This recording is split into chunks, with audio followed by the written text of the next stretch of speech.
point, which is your whole unpacking of the Iyov story is probably the best we've ever read. I don't think there's anything. I was floored when I read it. It's unbelievable. But just to give us an idea what your take on it is, the book really befuddles many people because there's no clear message about God's motives and how we're supposed to understand the book. So how do you understand? The book of Job you're talking about. Yes. Well, yeah. First, Maimonides' take on that book, and then I'll try to add a little bit if I can. Maimonides thought that at the end, Job comes to see that the fact that God speaks to him is more important than anything else. It's more important than wealth. It's more important than health. It's more important than, in other words, once God speaks to him, all the things that were taken away from his life pale into insignificance. He doesn't care anymore. He's become a prophet. God has addressed him. And true, he's in pain. He's lost his children. He's lost his wealth. It doesn't matter. So this is sort of a stoical view. The only thing in life that really matters is knowledge of God. And once he gets it and God addresses him, everything else pales into complete insignificance. Maybe hard pill to swallow. I think this is perhaps not all that different from Maimonides, but two things are going on.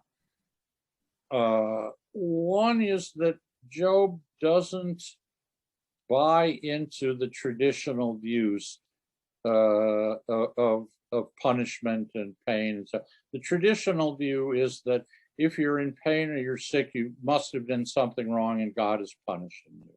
And Job doesn't buy into it. This takes us back to intellectual honesty. Job doesn't buy into theological nonsense. Okay, he doesn't accept that because the friends were offering those arguments. Friends are offering the standard of it, and then it gets really brutal. They say accuse him of sins he's never committed.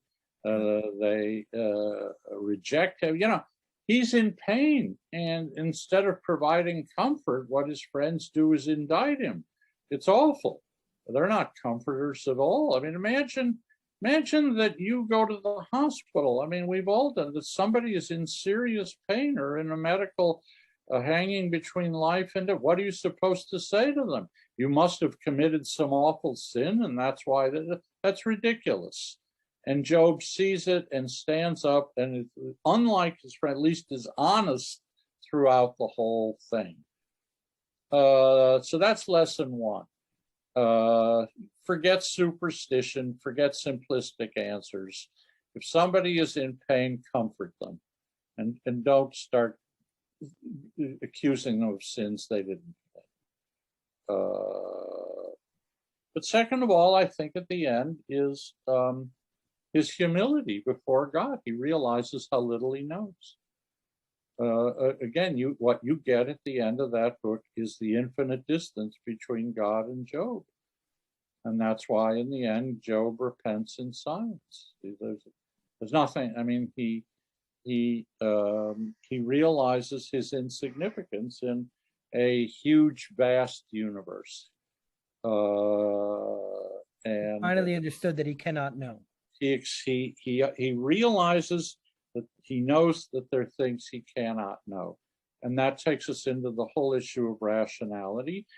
And what I would say is that let's think of rationality in two ways. Rationality, in one sense, is positive. It's the gaining of knowledge. That's fine. But rationality is also reflects back on itself and provides a critique of itself. Part of being rational is learning what you don't know. All right. So, I mean, here we can have, let's look at it the other way around. Think of ignorance. There's simple ignorance, and that's the ignorance of the fool. Never cracked a book, never learned anything. But there's also what I would call learned ignorance or a studied ignorance.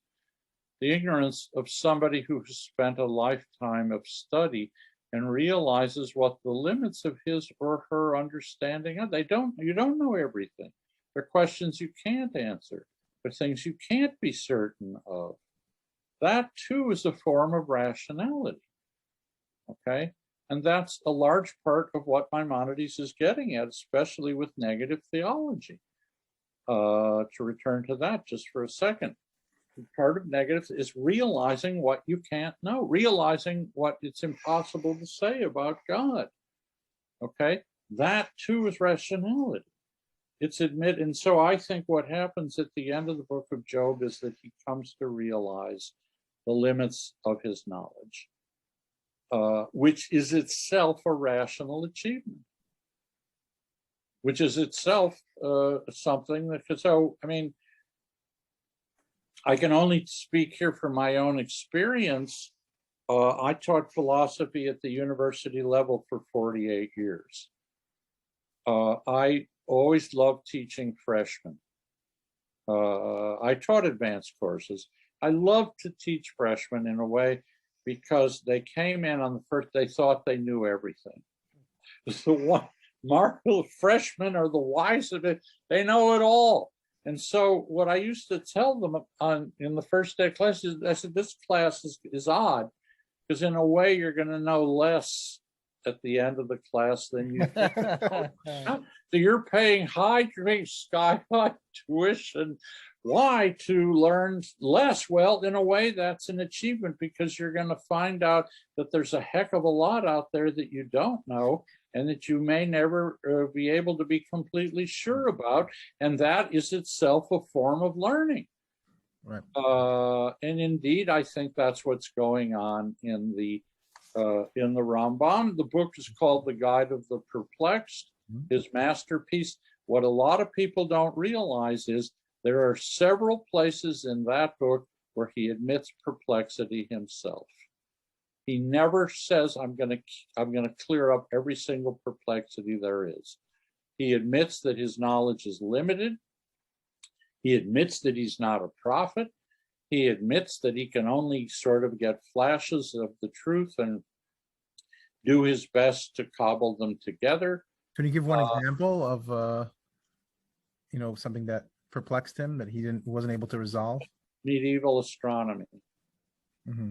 He said this is how all of this stuff works, given what they had, again, hundreds of years before Copernicus, he says is a serious perplexity and will probably always remain so. The complete understanding of the origin of the world, he says, his knowledge is limited. There's perplexity. The exact nature of Mosaic prophecy. He says we can never really know exactly what happened between God and Moses on the mountaintop, because to know that, you would have to be equal to Moses, and nobody is. Right. And so he admits perplexity. He clarifies certain things. He rejects certain possibilities. He discusses passages, but when it really comes down, he said exactly what was it like for Moses to be on the mountaintop with God. He says we can't know that. And to your point about Job, like when even Moses, as great as he was, reached that point of knowledge. Once he reached that point of knowledge, God told him, "No man can know me and live." So really, no man can see my face and live. And so, if you stand behind the rock, you will see my backside, but you can't see me. That your knowledge and your approach to me ends. The only thing you get is my backside. You don't get any further than that. And if that's true of Moses, it's certainly true of us. Yep. Certainly true of us.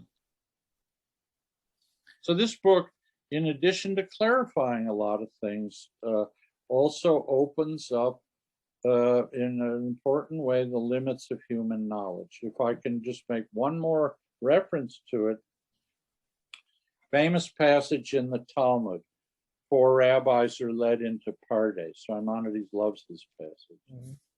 So 4 rabbis are led into Pardes, and if I remember the story correctly, one goes mad, one commits suicide, one becomes an apostate. Yep. The only one who goes in and comes out in one piece is Akiva. Why, says Maimonides? Because he recognized his limits and stayed with it. He didn't reach for something too great for him to understand. And that almost repeats verbatim what Job says at the end of the book. And actually, just talking about the guide for the perplexed, the Rambam talks about that as well when he was referring to Moshe's prophecy at the burning bush, where he resists, he steps away. So that kind of ties in. Yes, it does. Yes, it does. Indeed, the Torah even says, this isn't just the Rambam, but Torah says Moses was the meekest and most humble of men. Now, why should, he's the greatest prophet Israel ever produced. And yet, what does it also say? That in addition to being this great position, his meekness and his humbleness exceeded that of everybody else. He didn't claim, again, this theme comes across again and again in Job, in Akiva, and Moses, recognizing your limits, intellectual honesty, follow reason, but realize what it can and cannot accomplish. In the introduction to thinking about the Torah, you talk about how you had a chip on your shoulder. You still have a chip on your shoulder. Yes, I do.